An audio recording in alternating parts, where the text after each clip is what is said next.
Oh my God, they're dead! Who could have done such a heinous act? I bet it was that frog down by the swamp. I don't like that frog. He's got them shifty eyes. It was that convict Ironjaw, that rapscallion. I bet it was that strange shadowy figure that likes to swing in the park on Thursday nights. I swear to you, it was my stuffed panda. He's possessed. It could have been Ricky's arm. We haven't seen it since it got cut off. I definitely know who the killer is. Blank is the killer. Hello and welcome to Blank is the Killer, the unoriginal horror movie podcast where I cover 6 new-to-me horror movies with a random spooky topic 7 at the end. I'm your host, Josh Baker, and this week I'll be covering possessed zombies, paranormal investigators, and decapitated heads. Join me as we sneak into a spooky apartment building. Make sure not to get bitten. Number 1, Wreck, 2007, directed by Jaume Balagueró and Paco Plaza. A reporter and camera operator go along on a call with the fire department. Once they get to an apartment complex, the building is locked down, with multiple people, including them, trapped inside. An outbreak ends up killing everyone. It's revealed that the tenant in the penthouse was an agent of the Vatican that was trying to cure a girl's demonic possession, which became a virus after experiments to cure the condition failed. The people infected by the virus are the killers. That last part isn't super obvious though. I just thought the tenant was a weirdo that shouldn't have been mixing religion and science. In the finale scene, the girl who was possessed kills the reporter and camera operator. I didn't realize that the Blair Witch lookalike is supposed to be the possessed girl. Allegedly, that girl is really important to all the sequels that you better believe are coming up in this episode. Hopefully, I don't have another Pumpkinhead situation on my hands. The new Blair Witch movie totally stole the witch's design from Patient Zero in OG Wreck. Patient Zero is played by Javier Botet. The character appears to have been done practically, and yeah, she's pretty creepy, all lanky and slender. I saw the American remake Quarantine when it came out in theaters in 2008. I only saw it the one time, but from what I remember, the events in both movies are exactly the same. The only thing I prefer about the American remake is the name. Rec is short for recording, and when talking about this movie in person, I found it really hard to decide if I should call it Rec, R-E-C, recording. It just sounds really confusing when you're trying to talk to someone who hasn't heard of it. This is a well-done, found footage movie. Sure, you start to question why Pablo, the camera operator, isn't putting the camera down and helping out or running for his life in some scenes, but compared to a lot of bad found footage films that have come out over the years, this one feels pretty real. The gore in this is great. Some of the bites that you see up close are absolutely disgusting. There's a scene where a guy gets a shot in his bite wound that really skeeved me out. Yeesh. I believe that most of the acting is solid. The movie is in Spanish though, which makes it a little tougher for me to tell. I really liked Manuela Velasco as the reporter. She seemed like a go-getter that would die for a decent story. Most of the action on screen is great. There is one really bad scene where a little girl bites her mom and it doesn't sell at all. It looks incredibly fake and makes me wonder why they didn't reshoot the scene. I was in a short film where I was supposed to hit someone with a tire iron and all we had was a real one. Every time I tried, I couldn't sell it out of the fear of hurting someone, and since we were doing the entire short in one shot, we couldn't just cut and reset over and over until my swing looked perfect, since it took place minutes into recording. We also had only 48 hours to complete the entire film and get it online. Wreck was a big production, so I definitely think they should have kept at that scene until it came off as believable. There are jump scares in this, but most of them actually feel somewhat organic because zombies are going to jump at you. Since I'm going to be covering the sequels, let's get this out of the way. Wreck is a zombie movie. Even though zombies are not explicitly mentioned, there is a virus that spreads through saliva that makes infected people want to bite other people. It's a good zombie movie. Sure, the reveal at the end is confusing, and the whole idea of a Vatican exorcism agent getting everyone in this pickle is a little far-fetched, but if you are a fan of found footage movies and zombies, check out Wreck. If you have issues with motion sickness, it might make you a little queasy. If you decide to look for this movie, beware of Amazon. The digital rental they have is a horrific English dub. There's $4 that I'm never going to see again. Fun fact, one of the Wreck directors, Paco Plaza, also directed the possession movie Veronica that I covered in a past episode. One last thing on the OG Wreck. The fire department is originally called because a large old lady named Conchita is acting strange. When they find her, she's acting all zombie-ish and looks disgusting, as zombies do. Later on, they say that the building is being quarantined due to BNC protocol. So by putting 2 and 2 together, I figured out BNC stands for Big Nasty Conchita. Number 2, Rec 2, 2009, directed by Jaume Balagueró and Paco Plaza. A SWAT team accompanies a guy that is revealed to be a priest into the infected apartment building from the first movie. The priest reveals that the virus causes those infected to become possessed. A bunch of people die/are turned by the virus. The reporter is still alive, and an alternate dark dimension is revealed. The reporter turns on her accomplices, killing the remaining officer and priest. The demon that possessed Tristana Medeiros, Patient Zero, transferred into the reporter right after the events of the first film. The reporter, now the host for the demon, is about to be evacuated from the building because she was able to impersonate the priest's voice. Everyone is either possessed or dead. Earlier in the movie, 2 teens, Made and Ori, were locked in a room, so they might still be alive. The SWAT team, Made, and the possessed are the killers. There was a dad outside the building in the first movie. He ends up getting inside in this sequel, and the SWAT team murders him, thinking he's one of the possessed people. Made kills a fireman that came in with the dad. Why? Because he was wrestling with a possessed person. Why did she shoot him, though? Who knows? She had a completely open shot on the possessed individual, but shot the fireman. No one is that bad of a shot. They were like 3 feet away and barely moving. Their heads were a foot apart. Come on, Made, get it together. This movie leans into the demon possession idea that is hinted at in the first movie, and falls overboard into the demon-infested waters. In the first movie, it's presented that the virus spawned from someone who was deemed possessed by the Vatican, but it's never confirmed that it's not just some weird zombie virus. In Rec 2, which should have been called Rec 2 The Reckoning, people that are infected are possessed. No ifs, ands, or buts about it. We see the power of Christ compelling the infected people. We see blood taken from Tristana catch fire once a cross is pointed at it. Infected people are interrogated by the priest and show obvious signs of being possessed by demons. This ain't your average zombie film no more. Now we have demons. Does this make the movie scarier? Nope. On the contrary, it makes it hilarious. Early on in the movie, the SWAT team and priests have a run-in with a little demon boy that keeps jumping on them. This should be frightening, but the boy's demon screams, mixed with the grown men yelling as it jumps around, is goofy and funny. Even the scene where the priest blows the demon boy's head off with a shotgun is somehow comedic. I think it's the look on one of the SWAT guys' faces that really made me laugh. One of the SWAT members gets infected and starts screaming as possessed individuals do. Thing is, bear sounds are used. A human man grabbing at people while growling like a bear is funny. Why would they go with bear sounds? I guess they didn't feel like using the cliche pig squeals that normally accompany demons. Compared to the first movie, this one uses a lot more CGI, mostly when heads are blown off with shotguns. We get 2 instances of demon heads being removed by shotguns. Both don't look great, but the demon boy one is much better than the one at the end of the movie where the reporter shoots off Tristana's head. The makeup effects done for the possessed people look pretty good. When a possessed teen named Tito is tied up and interrogated, we get a good look at the makeup, and it's creepy. Speaking of teens sneak into the building after they see the firemen and dad creeping in through the sewers.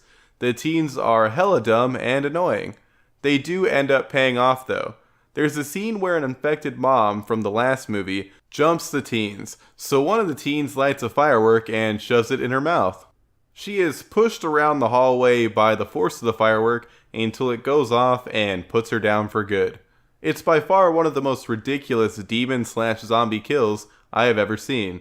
The acting in this seems okay. I think the acting in the first one is better though. Rec 2 has multiple cameras. The SWAT members have cameras on their helmets. During parts in the movie, there is picture-in-picture as we cut to different people's points of view. I didn't love that, but I really liked how cameras are destroyed during attacks, which they were able to do since there were multiple cameras. A SWAT member gets attacked by a possessed lady that takes out his camera and infects him. The whole attack and camera being damaged sequence is really cool. If you enjoy Rec, maybe think about moving on to Rec 2 if you want more of the infected apartment action with a nice dose of accidental comedy. I give Rec 2 a soft recommendation. It does drag a bit, and the teens are hella dumb. Number 3, Rec 3, Genesis, 2012, directed by Paco Plaza. Coldo and Clara are getting married. Caldo's uncle was bitten by Max, the infected dog from the first movie. People start getting infected with the possession virus. Coldo and Clara are separated. They fight to be reunited while people die around them. They are finally reunited, but Clara's hand is bitten. Coldo cuts it off, but it's too late. They exit the quarantine area and kiss, which ends in Clara ripping out Caldo's tongue, thus infecting him. They are then gunned down by men containing the outbreak. The possessed are the killers. The possession angle makes these movies really confusing to talk about, but hey, they are sticking to it, dang it. The demon that possessed Tristana is still in charge of the horde and can be seen in reflections. The demon looks worse than ever, the demon being the skinny old lady thing. In the first two, she looks really creepy and grotesque. Not so much here. Now the demon looks like fake garbage. This is the first movie in the series to abandon POV. We start off in the Rec standard POV format during the wedding. We get the wedding photographer and a cousin of the groom's perspective. Coldo smashes the wedding photographer's camera after he won't stop filming post-outbreak, which brings the movie out of POV. After watching two shaky POV movies, I appreciate the change. Sometimes I get a little motion sick.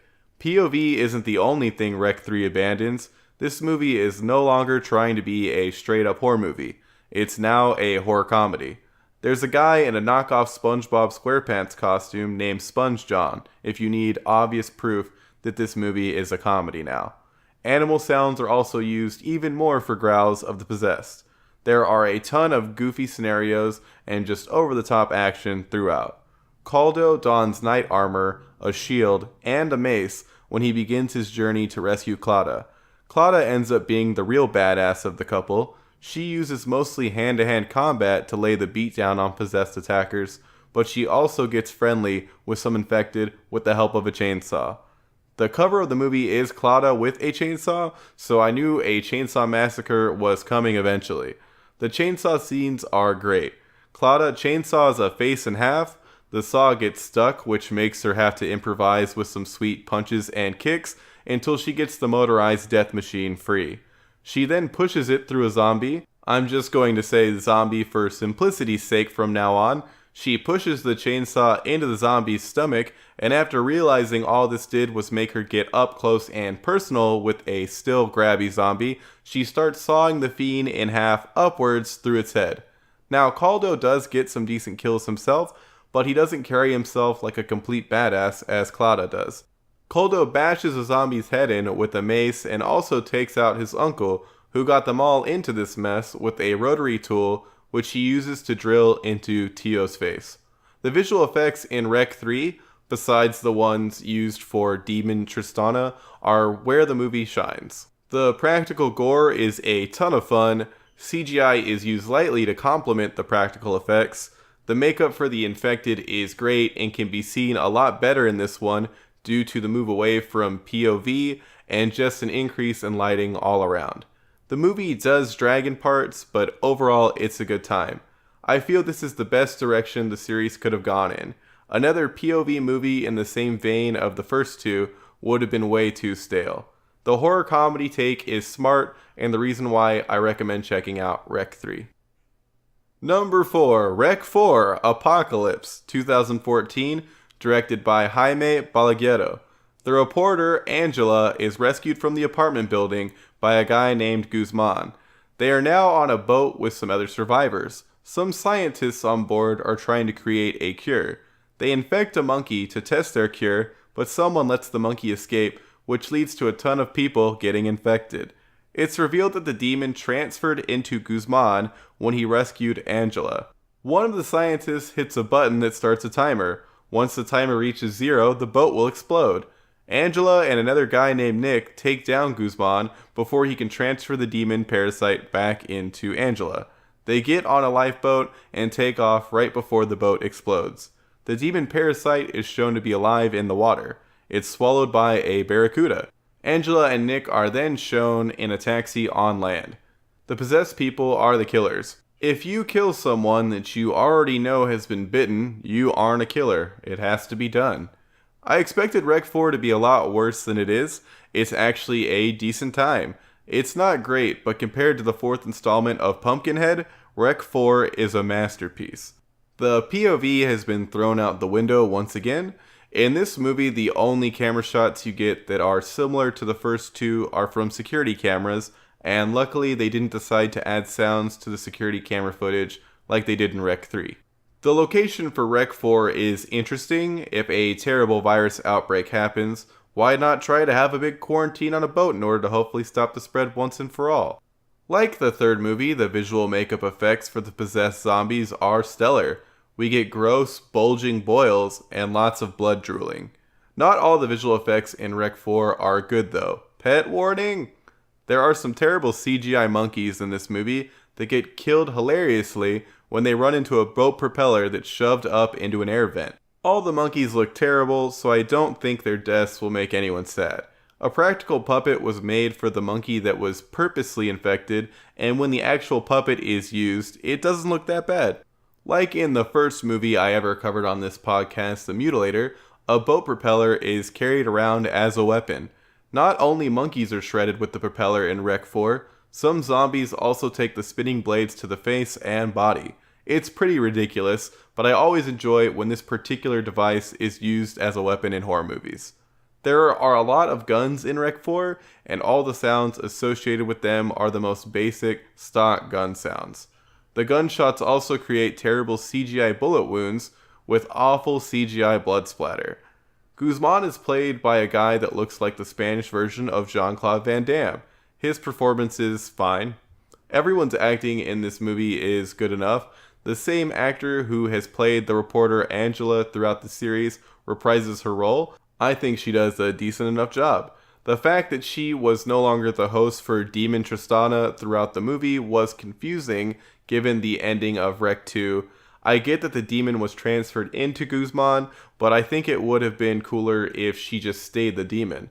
The twist that Guzman somehow became the demon in 60 seconds, where he and Angela needed to leave the apartment building before it exploded, is dumb. Like 2 and 3, this movie continues down the path of using animal growls and roars for zombies. A man making bear noises will always come off as stupid. I would have preferred them to distort some human-made growls and screams for the possessed individuals. I don't think it would be too hard to engineer some really creepy sounds that way. Even though this movie wasn't anywhere near as bad as I thought it would be, I much prefer where Paco Plaza took the third movie over this more serious action movie that Jaume Balagueró decided on for Rec 4. If you end up watching all the other movies and really want to see the last in the series, watch Rec 4. For everyone else, I only recommend checking out 1 and 3. Number 5, Saturday Morning Mystery, 2012, directed by Spencer Parsons.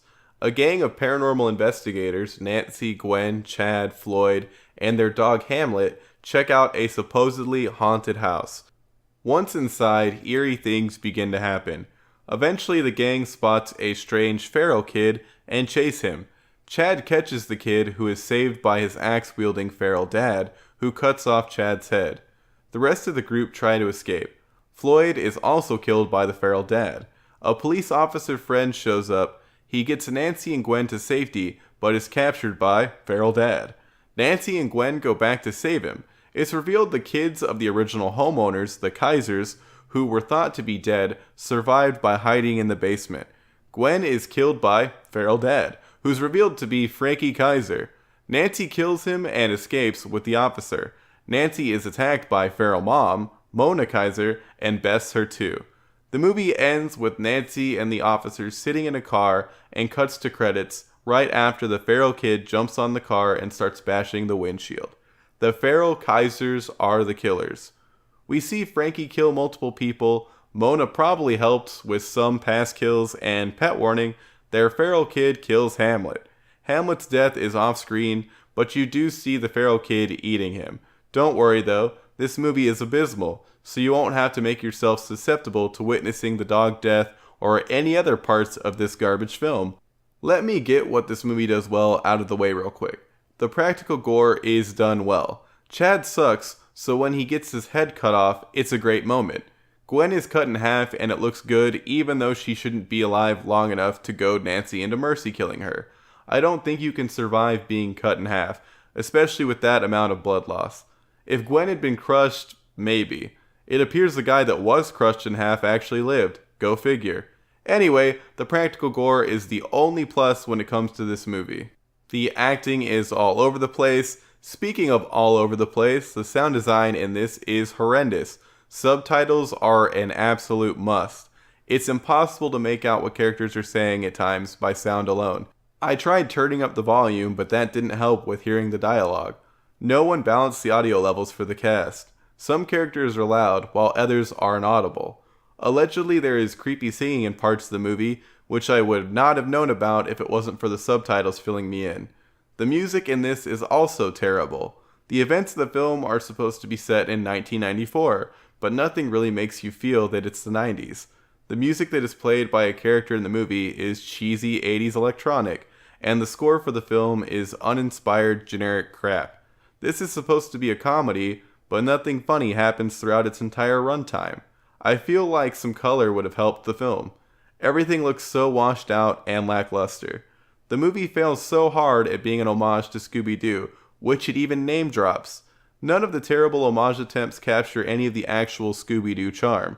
There's a sequence where characters keep coming in and out of different doors in a hallway while chasing the feral kid, which could have been done well, but the scene just doesn't land at all. The movie drags on for far too long before Chad gets decapitated.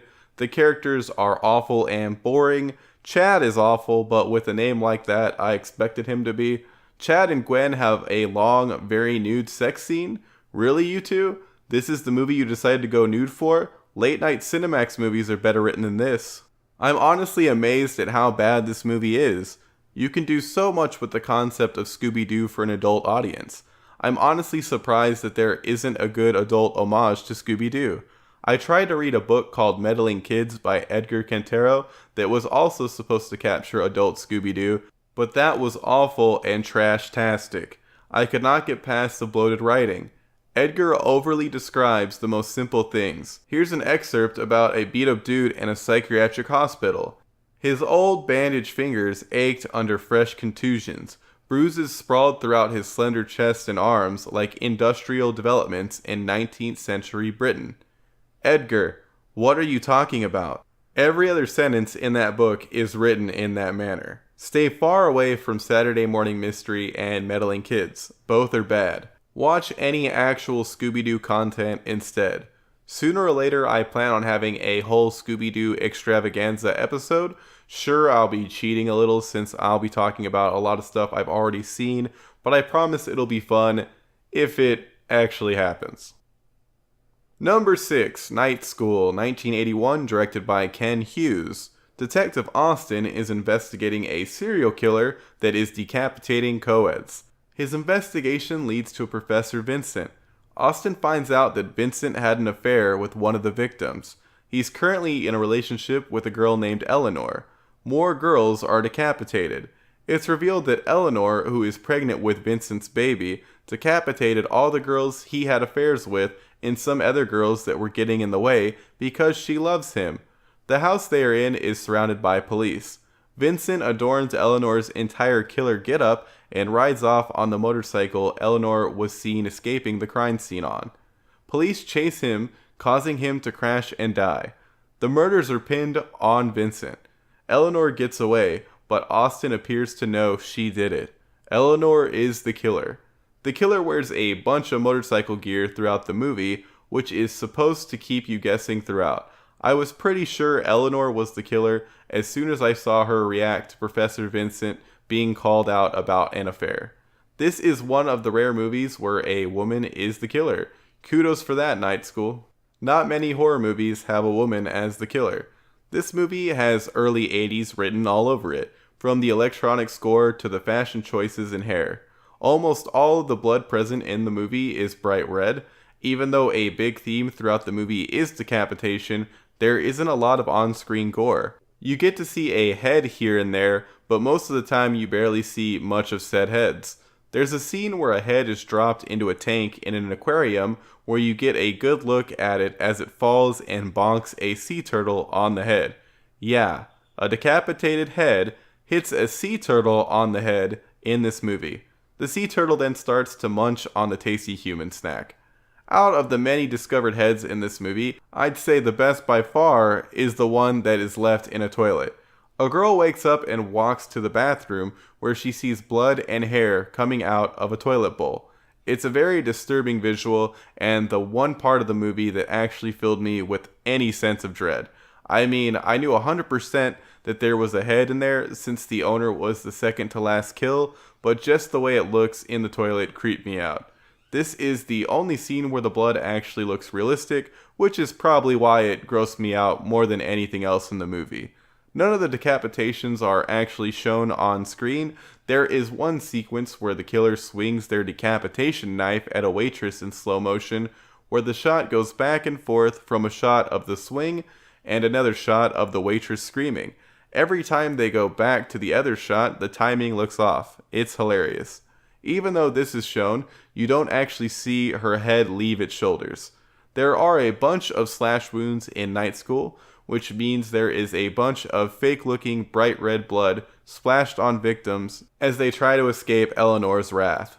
There are barely any actually applied slash marks, and the ones that are applied using makeup don't look good. The acting and dialogue is hammy throughout.